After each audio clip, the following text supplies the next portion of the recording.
Understanding American Cultural Patterns. Kita belajar hari ini tentang bagaimana memahami corak budaya yang ada di negara Amerika Serikat.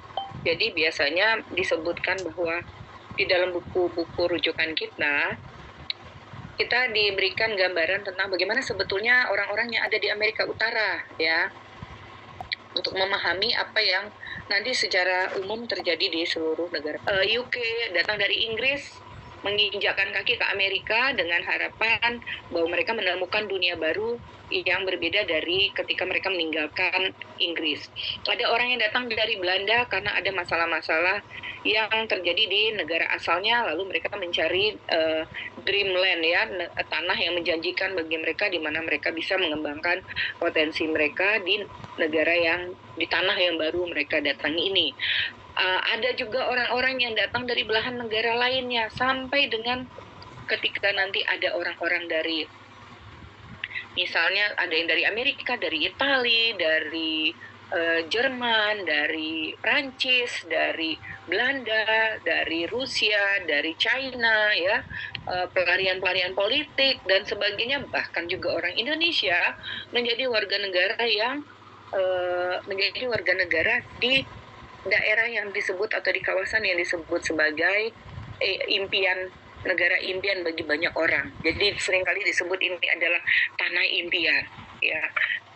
Walaupun akhirnya sejarah membawa di mana kelompok-kelompoknya originalnya Amerika ini menjadi terpinggirkan. Mereka tinggal di daerah penampungan, ya, Indian Amerika ini tinggal di penampungan, mereka diberikan kawasan, jadi hak untuk menggunakan area itu, di mana komunitas mereka adalah komunitas yang tidak berbaur dengan kelompok-kelompok yang datang ini. Nah, imigran yang tadi saya sebut itu mendedikasikan segala hal yang terbaik yang mereka miliki yang tidak dapat mereka kembangkan di negara asalnya, lalu menjadikan Amerika sebagai tempat mereka membangun sebuah tempat yang menjadi apa yang mereka sebut sebagai superior, negara superior di dunia, to be number one di dunia, ya. Pokoknya segala sesuatu yang dimana Amerika ini menjadi leader di dunia. Jadi jauh sebelum ini, pada saat dideklarasikan kemerdekaan Amerika, semuanya bersepakat bahwa mereka menjadikan, walaupun mereka berasal dari macam-macam daerah, macam-macam latar belakang budaya, namun mereka menjadi satu, berbaur di dalam apa yang mereka sebut sebagai United States of America. Ya, jadi itu dikenal sebagai, mereka sebutnya pluribus unum. Ya, sebenarnya pluribus unum ini mirip dengan Bhinneka Tunggal Ika. Jadi dari latar belakang yang berbeda-beda, mereka menjadi satu. Jadi mungkin kalian nanti coba search pluribus unum, itu artinya apa gitu, ya. Nah, itu yang ketika dideklarasikan mereka menyebutkan di dalam Declaration of Independence-nya, we hold this truth to be self-evident that all men are created equal. Jadi mereka selalu mereka mendeklar manusia itu pada dasarnya equal, sama, that they are endowed by their creator itu Allah atau Tuhan yang Maha Kuasa, dengan segala macam kepercayaan dan hak yang mereka miliki, that among these are life, liberty, and the pursuit of happiness. Pursuit of happiness inilah yang menjadi tujuan yang selalu didengung-dengungkan oleh warga negara Amerika, di mana hidup itu katanya kita to pursue of happiness, untuk mencapai kebahagiaan diri kita. Sama seperti yang digambarkan di dalam film, kalau kalian pernah lihat ada bapak dengan anak laki-laki itu, ya, Afro-Amerika, judul filmnya Pursuit of Happiness. Memang itulah yang selalu kita dengar dari tujuan hidup orang-orang di Amerika.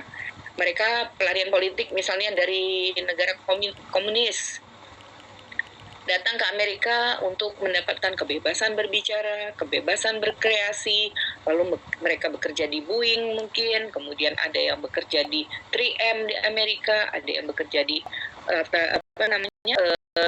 dunia industri yang lainnya. Jadi mereka merasa disetarakan, disamakan, walaupun seringkali juga ada protes-protes ya. Ketika dulu kan di sini di saat kemerdekaannya mereka bilang all men are created equal, tapi kita mengenal apa yang terjadi di awal-awal kemerdekaan Amerika pada saat Presiden Abraham Lincoln itu, di mana kelompok kulit berwarna dibedakan dari kelompok white Anglo-Saxon Amerika ini ya. Jadi kalau naik bis, orang-orang yang Afro-Amerika bisnya beda dengan yang kelompok white Anglo-Saxon ini. Kalau mendapatkan pengajaran atau ke sekolah, yang kulit berwarna ini berbeda dengan kelompok yang lainnya. Jadi ini masih menjadi isu besar pada saat itu bagi mereka. Namun ketika ada kasus sampai ada boykot, kemudian ada tokoh besar Martin Luther King yang membuat orang berjalan sekian kilometer untuk melakukan demonstrasi terhadap perbedaan kulit berwarna ini, perbedaan warna kulit ini, kemudian Amerika menjadi seperti apa yang kita kenal saat ini ya. Jadi tidak boleh menyebut, kita nggak boleh nyebut misalnya nigger atau negro ya, mereka menyebutnya Afro America atau Black America, seperti itu. Jadi untuk menunjukkan mereka tuh Amerika sebetulnya ya. Nah balik lagi, itu tadi ketika di era zaman awal-awal kemerdekaan, di mana Abraham Lincoln dan Amerika masih mengenal pengelompokan orang mau ke toilet antara yang Afro dengan yang mereka kulit putih itu berbeda, toilet berbeda, bis berbeda, ruang publiknya gitu ya. Kemudian di era seperti ketika masuk Presiden George Bush senior, George Bush ini anaknya juga akhirnya menjadi Presiden Amerika Serikat dan dia kita sebut sebagai George Bush Junior. Dia mengatakan America has never been united by blood or birth or soil. We are bound by ideals that move us beyond our backgrounds. Jadi every child must be taught this principle. Semua orang, anak-anak yang dibesarkan di Amerika, anak-anak warga negara Amerika harus diajarkan bahwa mereka itu merupakan bagian dari Amerika. Dan setiap imigran yang datang ke Amerika ini, mereka harus memahami mereka tidak lagi imigran. Mereka datang dari negara yang berbeda, membaur menjadi satu apa yang disebut sebagai American. Ya, nah kita lihat di sini African culture secara umum itu bisa kita lihat bahwa mereka itu sangat memegang nilai-nilai individualism. Ya, individualism di sini bukan berarti selfish. Kalau selfish berarti ego ya, egois, memikirkan diri sendiri. Sedangkan individualism di dalamnya terdapat kebebasan individu untuk melakukan apapun sejauh hal itu tidak mengganggu dirinya dan juga orang lain. Jadi yang disebut individualism kita memiliki kebebasan. Tetapi kebebasan kita jangan sampai mengganggu kebebasan orang banyak. Kita memiliki kebebasan untuk bersuara, kebebasan untuk menyatakan pendapat, kebebasan berpakaian yang seperti yang kita inginkan, nggak harus sama, tidak harus ada yang disebut sebagai keseragaman. Tidak, ini individual bukan conformity di sini, bukan kita mengkonfirm. Oh semua orang saat ini sedang tren bajunya berumbai-rumbai gitu ya, kita lalu pakai baju berumbai-rumbai. Oh semua orang pakai baju hitam, kita pakai warna putih merasa terasing, lalu kita pakai warna hitam. Bukan seperti itu, tapi hak individu dalam mengeksplor hal-hal yang dia inginkan, untuk mendemonstrasikan hal-hal yang dia miliki, untuk menyampaikan hal-hal yang menjadi kegalauannya, itu dilindungi karena mereka menganut individualism ya, dan kebebasan di sini. Jadi karena itulah orang Amerika ini lebih menekankan kepada pencapaian individu. Seseorang itu adalah orang yang unik, penekanannya unik. Si Noval jangan disamakan atau dibandingkan dengan si Irgi atau dengan tadi si Beatrice misalnya.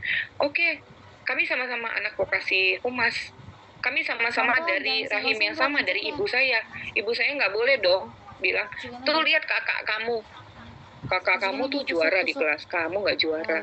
kakak kamu itu dapat pekerjaan yang baik, kamu kok ya begini terus. Jadi membanding-bandingkan, nggak seperti itu. Karena sejak kecil mereka dibesarkan dalam nilai-nilai yang tadi saya sebut. Setiap individu itu unik. Setiap individu punya talenta, tapi setiap individu itu adalah super di bidangnya masing-masing. Itu sebabnya kepada si Naufal di keluarganya, dia akan disebut oleh ibunya anak yang hebat. Oh, you're good, my son. You're the best son that I've ever had, ya kan? Kamu adalah anak yang paling cantik, anak mama yang paling cantik. Dia nggak pernah memperbandingkan si Beatrice dengan si Rumaisya misalnya. Semua anak itu cakep, semua anak itu cantik. Sehingga ini membawa kepada nilai yang berikutnya dari individualism, independence. Orang itu punya self-confidence yang tinggi, self-esteem yang tinggi, kemudian merasa yang selalu yang terbaik. Karena itu mereka di compete-nya adalah dalam hal yang berbeda-beda supaya setiap orang menang di bidangnya masing-masing. Ya, misalnya competition yang dibuat untuk si Naufal ini mungkin dia senang apa itu kalau kita mengeja kalimat tuh kok saya jadi lupa ya. Kompetisi apa misalnya Origins, ORIGINS, itu namanya kompetisi apa? Spelling bee, Mbak. Oh iya, spelling bee.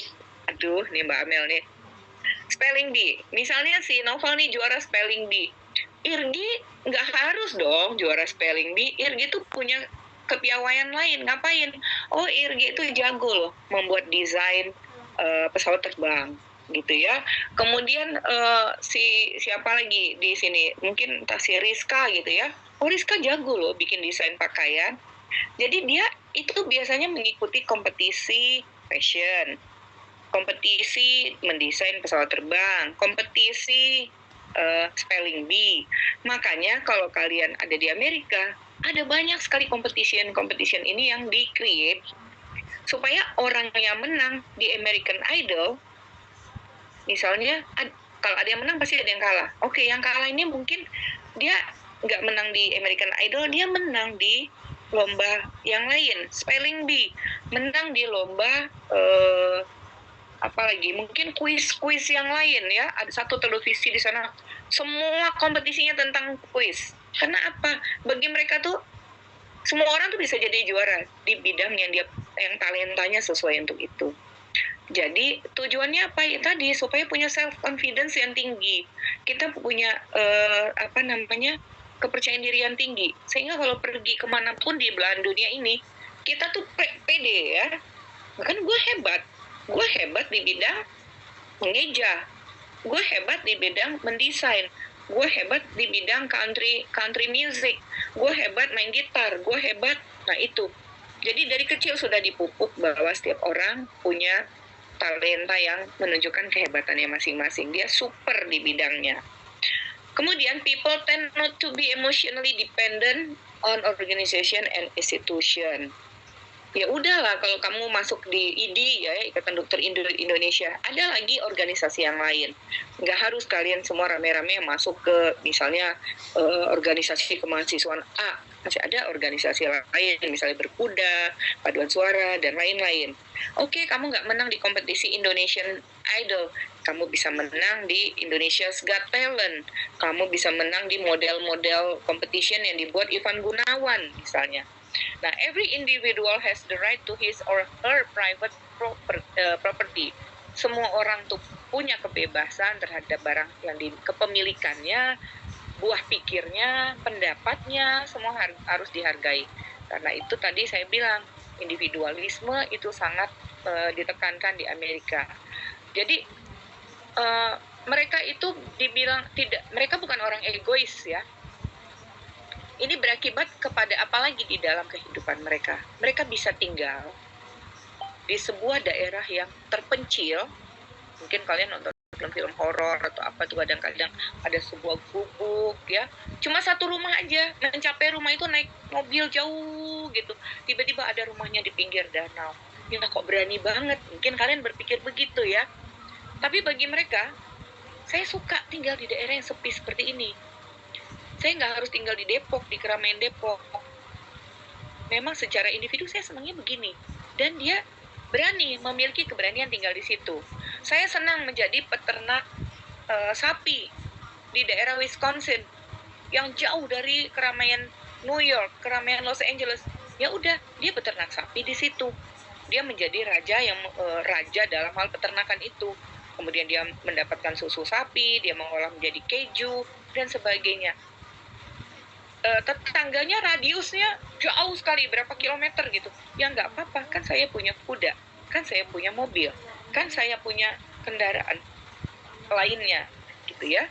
Sementara kalau kita orang Indonesia kan menekankan pada nilai-nilai kebersamaan. Nggak apa-apa kita nggak makan, tapi kita ngumpul, iya kan? Mangan orang mangan, sing penting ngumpul. Gitu, kita cukup bahagia, kita kumpul bareng-bareng, kamu makan apa, saya makan juga, sama-sama menikmati apa yang kita miliki. Tapi bagi individualism, ini konsepnya adalah mereka harus bisa berdiri di atas kaki sendiri to pursue of happiness. Saya menjadi peternak sapi di Wisconsin, di daerah yang jauh dari tetangga saya, bahkan dari kerabat. Karena itu saya mengolah daerah pertanian saya sendiri. Lah, kalau sendiri gimana? Bukannya kamu butuh tenaga bantuan? Ya nggak apa-apa, kan saya punya helikopter untuk menyebarkan bibit. Saya punya helikopter untuk selain menyebarkan bibit, menyemprot bahan untuk membunuh hama. Nah, nanti kalau panen gimana? Ya nggak apa-apa. Saya punya kendaraan. Saya naikin sendiri kendaraannya untuk memanen jagung, untuk memanen hasil apa yang saya tanam di daerah ini.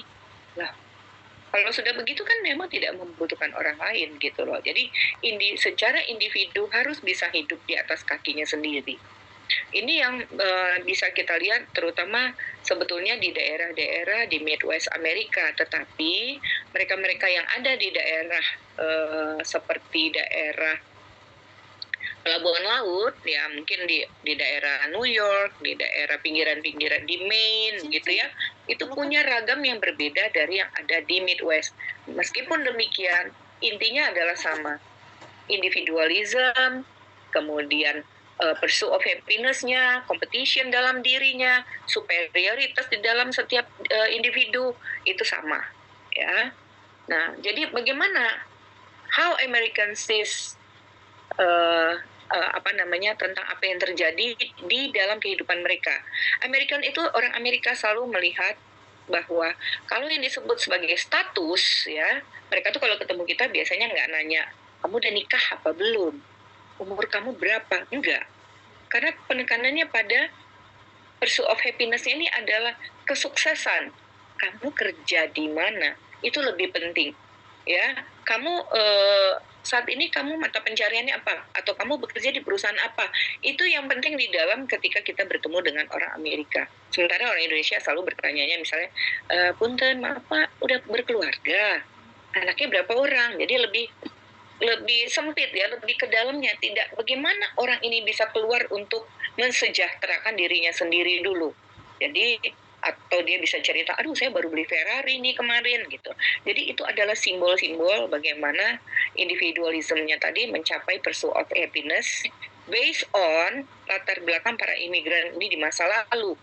Karena mereka kebanyakan ada yang berasal dari Inggris, jadi mereka datang ke Amerika itu to purify kepercayaannya. Jadi kalau kalian baca sejarah orang-orang di kerajaan Inggris, ya, yang tadinya Katolik kemudian menjadi agamanya Anglo-Saxon ya, kalau saya nggak salah Anglican ya, Inggris itu Anglican ya. Kenapa di Anglican? Karena ada sejarah ketika itu rajanya menikah lagi, sedangkan di dalam agama Katolik nggak boleh menikah.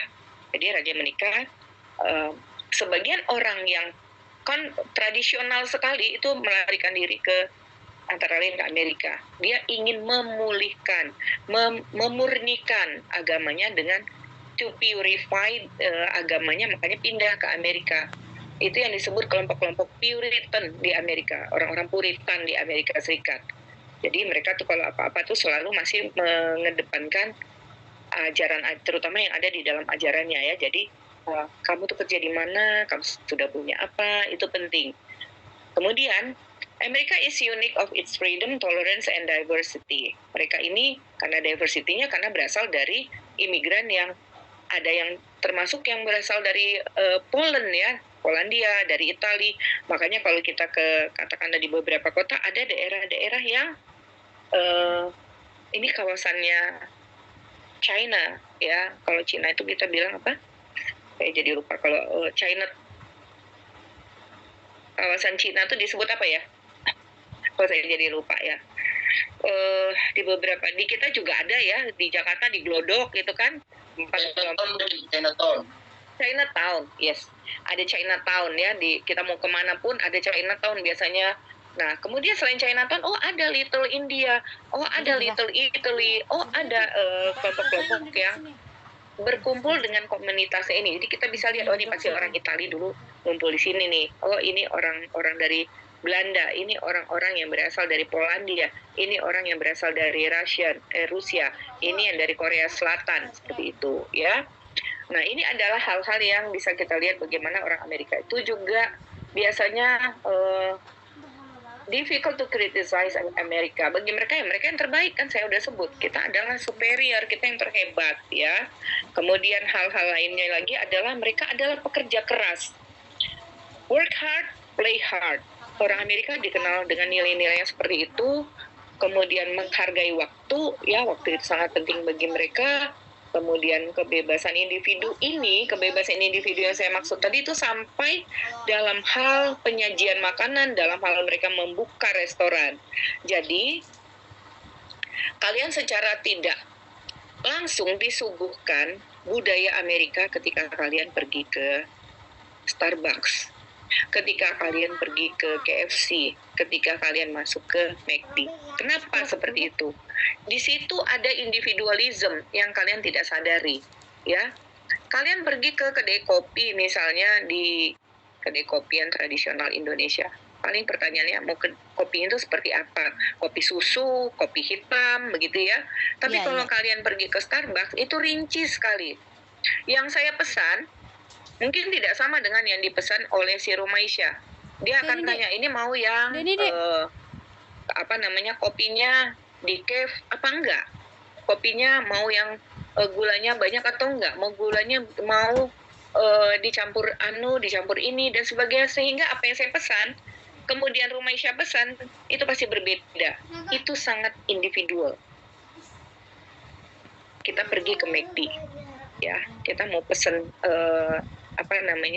burger. Dia akan tanya, burger yang bagaimana? Kamu mau yang ada keju, mau yang enggak, mau yang apalagi kalau kita ke Burger King ya, Whopper atau enggak, mau yang ayamnya seperti ini, mau ayamnya dada, mau kaki, mau paha, mau apa gitu. Itu semua kan memberikan